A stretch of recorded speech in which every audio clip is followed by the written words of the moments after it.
Zero poverty, పేదరికం లేని సమాజం ఒక్క తెలుగుదేశం పార్టీతోనే సాధ్యం. అది చేసి నిరూపిస్తాం.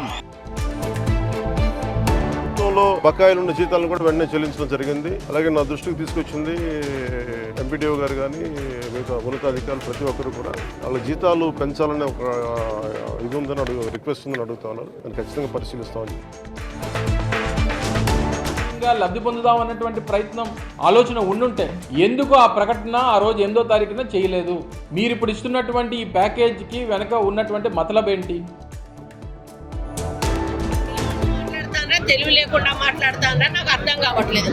10 ఏళ్ళు పరిపాలించిన ఒక మంత్రిగా మాత్రం మాట్లాడటం లేదని ఖచ్చితంగా. బీజేపీ నాయకులు, రాష్ట్ర బీజేపీ నాయకులు అడగండి, తీసుకుపోయి అడగండి, మేమందరం వస్తాం అన్న మాట ప్రకారం 1,00,000 కోట్లు ఇచ్చి పాలమూరు రంగారెడ్డి జిల్లా ప్రాజెక్టును జాతీయ హోదా ఇస్తే మీరు ఏం చెప్తే ఆ కండిషన్కి ఇస్తాం. వారి కుమారులకి ఇద్దరికి రుణమాఫీ జరగడం జరిగింది. అది అప్డేట్ గా క్లియర్ గా తీసుకొని చెప్తున్నారు. మీరు కూడా ఎంక్వైరీ చేయండి. వారికి కాకుంటే దానికి కేటీఆర్ కి ఈ వేదిక ద్వారా తెలుస్తున్నాం. ఆ కుటుంబం దగ్గర పోదాము. ఆ కుమారులకి ఇద్దరికి రుణమాఫీ అయిందా కాలేదా ఛాలెంజ్ చేస్తాం. రంగారెడ్డి జిల్లాను పూర్తిగా సర్వనాశనం చేసినటువంటి పార్టీ ఆ బీఆర్ఎస్ పార్టీ. కేసీఆర్, కేటీఆర్, హరీష్ రావు వీళ్ళు అక్కడికి వచ్చి వీళ్ళు మీటింగ్ సిగ్గు శరం లేకుండా మీటింగ్ పెట్టడం అనేది చాలా బాధాకరం. తెలంగాణ కానివ్వండి, అటు ఆంధ్ర రాష్ట్రం కానీ, 2 రాష్ట్రాలు కూడా కలిసికట్టుగా తెలుగు ప్రజల కోసం, తెలుగు జాతి కోసం కలిసికట్టుగా పనిచేయాలని మేము కోరుకుంటున్నాం.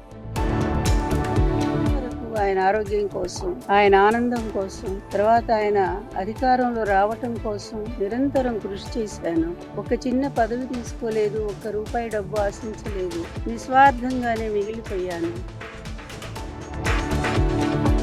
ఎవరిచ్చారు హక్కు? ప్రభుత్వంచే ఇవ్వబడిన ఇంటి పట్టాని మళ్లీ తిరిగి లాక్కునే హక్కు, ఇంకొక లబ్ధిదారుడికి ఇచ్చే హక్కు మీకు ఎవరిచ్చారని అడుగుతున్నాం.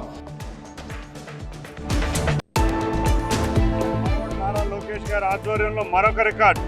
ఆయన ఏ విధంగా రికార్డులు సృష్టించారో ఈయన కూడా అదే విధంగా 1 కోటి సభ్యత్వాలు, దేశంలో ఎక్కడా లేని విధంగా ఒక ప్రాంతీయ పార్టీలో 1 కోటి సభ్యత్వాలు రావడం అంటే అది కూడా ఒక రికార్డు. చందనానికి రహదారిగా టీటీడీ టోల్ గేట్లు మారినాయి. దీనికి ఎవరు బాధ్యులు? మీకు తెలిసే ఈ తతంగం అంతా జరుగుతున్నదా? సనాతన ధర్మ పరిరక్షకుడైనటువంటి పవన్ కళ్యాణ్ గారు మీరేం సమాధానం చెప్తారు? 1,200 కోట్ల రూపాయలతో పల్నాడు వాటర్ గ్రిడ్ కూడా మనకు శాంక్షన్ చేసినందుకు చంద్రబాబు గారికి ధన్యవాదాలు తెలియజేస్తున్నా. ఇంటింటికి మంచినీళ్ళు ట్యాప్ ఇచ్చి, సాగర జలాల్ని మంచినీళ్ళుగా ఇచ్చి ప్రజలు రుణం తీర్చుకుంటాం.